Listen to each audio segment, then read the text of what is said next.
Since the beginning of time, supernatural events have taken place. This kind of data has been recorded carefully. We've got hundreds of millions of people around the world claiming that they've seen miracles. The feeling was beyond anything I've ever felt before. When the supernatural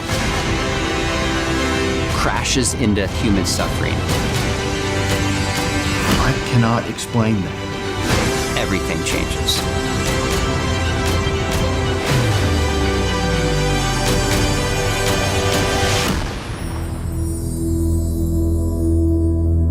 Not only is it coming soon, it's coming today. All right, comes to theaters, starts today, and it goes through Thursday? Thursday, yes, sir. Okay, so Eric joins us now. Eric Swithin, a ministry leader and responsible for Show Me Your Glory. Eric, welcome. Hey, thanks so much for having me on. So tell us, what inspired you to create this movie? Well, 20 years of wrestling with God over the toughest questions that we have, like human suffering. I was a United States Marine, and what I saw on the battlefield, what I experienced in Iraq, led me to a crisis of faith. And I look around in the world today and I see tremendous suffering and tremendous evil. And you have to ask the question, well, where is God and all of that? And yet, as a minister, you know, I've personally witnessed miracles. I've seen them with my own eyes. In fact, I've experienced them myself. So then you have to ask the question, well, if God is actually still doing miracles, well, then why doesn't he do more in order to alleviate some of the suffering we see in the world? Why doesn't he say yes more often to our desperate prayers? And what's the answer to that you give to people?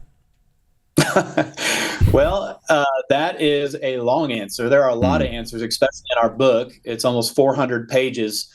And I felt utterly compelled to share what I have come up with after 20 years of digging and going up the ranks in academia and really genuinely seeking answers and asking God the tough questions. But all in all, one of my favorite things is to have an eternal perspective, right? If this is indeed just a short life of maybe 76 years is the average life expectancy in America for a male, 76 years, not much more for a woman, but we're looking at eternity, then obviously this is the dressing room before the big play. This is the boot camp, right? And if we were to have an eternal perspective, knowing that God is doing something in us that's preparing us for forever, where there is no more evil and suffering, right, I think that changes how we view suffering dramatically. Exactly. And that is such an important point, because there are worse things than dying. You know, there are worse things than even the suffering that we go through at times, and we do forget about that. And because we have to go through those things, it's like our spiritual muscles have to be exercised, just like our physical muscles. And so, obviously, there has to be opposites in all things that we can work against and become stronger over time. So, yeah, that makes a lot of sense. What are some of the, can you tell us about some of the miracles that you highlight in the book and the movie? Absolutely. To be clear, you know, my wife is a recovering lawyer in big oil, and I did investigative work in my younger years. And so we wanted these stories to hold up in a court of law. And we scoured the earth, knowing that there are hundreds of millions of reported miracles today. And having to find ones that could truly be vetted, we landed on 8 stories, and we put them into 3 different categories. The first category are miraculous healings, where we have evidence and we can corroborate evidence enough to withstand the scrutiny of skeptics. And the second category are miraculous encounters with the divine that led to life transformation. And then the third category are those that responded miraculously to their suffering, even though they didn't get the miracle that they prayed for. And so a little bit of a taste that I think people would enjoy. We have a young man that was healed without any medical intervention of severely broken and damaged bones. And there are MRI scans to show the before and after with no medical intervention in between. The only thing in between was prayer. And another great story, one that seems to be people's favorites.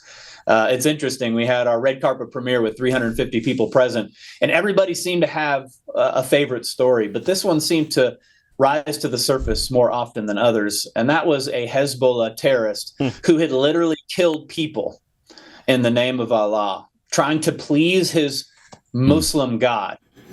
And he had a radical encounter with Jesus himself in a Malaysian jail cell. And for the last 30 years, he has spent his time converting Muslims to Christianity. Wow. Pretty great. Pretty great. It must have been fairly life-altering to be involved with this movie. I mean, you probably believed all of this before, but getting all of the evidence and seeing the proof of people who went through these things, that had to be like testimony strengthening. Absolutely. I think that's one of the main purposes of the miraculous, is to occasionally remind us, God is stepping outside of the natural order of things. And he's saying, here's a reminder that I can do whatever I want. I'm real. And he's giving us a glimpse into the future of eternity. And keep in mind, I mean, every person that's ever experienced a miracle, apart from Jesus himself, they eventually died and they stayed dead. So even if you get healed of blindness, you're still going to grow old and you may lose your eyesight again and you're going to pass away. So miracles are really just a reminder to us, an encouragement to us that God's real. He's still capable of doing beautiful and wonderful things, but it's more so to say, hey, it's going to be okay in the end. Eric, I'm not going to give anything away from the movie. I thought it was very well done, but I appreciated the way you showed we don't always get what we're asking for. And if we do receive a miracle, it may not be in the way that we would define it ourselves. Explain the thought process of putting that in there as well. Well, there's a lot of sides to that coin. You have Rahab in the Bible, who she was a prostitute from a Canaanite outpost, and she sided with and partnered with Israelite spies because she had heard that God parted the Red Sea. She'd heard a testimony. She didn't experience it herself, but she'd heard of the miracle. So she partnered, risked her life. It would have been treason. She would have been killed. And she ended up being a part of the genealogy of Jesus. She was grafted into the Israelites and became a part of Jesus's lineage, right? So at the end of the day, I think that suffering and the miraculous so often lead us closer to God, but it doesn't have to necessarily be us that experiences the miracle. Other people's miracles were designed to encourage us and strengthen us. And then the other side of that is that, yes, we are not always going to receive the miracle that we pray for. It's actually more often than not that we don't. And the question becomes, even though we don't have all the answers, even though it's still cloaked in mystery, is God still with us in our darkest hour? Does he understand? Can he empathize with us? Is he still faithful? Is he still trustworthy? And I think the answer unequivocally is yes, he is. In fact, he's the only God of any religion who rolled up his sleeves and, like a Navy SEAL team being inserted into the heat of battle, he came down here, put on human flesh, and he actually demonstrated the worst kind of human suffering imaginable to show us, not only for our own salvation, but to show us, hey, I get it. I understand what pain looks like. Eric, where can people go to learn more? It's a one-stop shop. If you go to showmeyourglory.com, you can find tickets. You can find our book. There's also some free resources on there, a devotional that's very apologetic in nature. It addresses both the head and the heart. There's all kinds of goodies on there. So www.showmeyourglory.com is the place to go.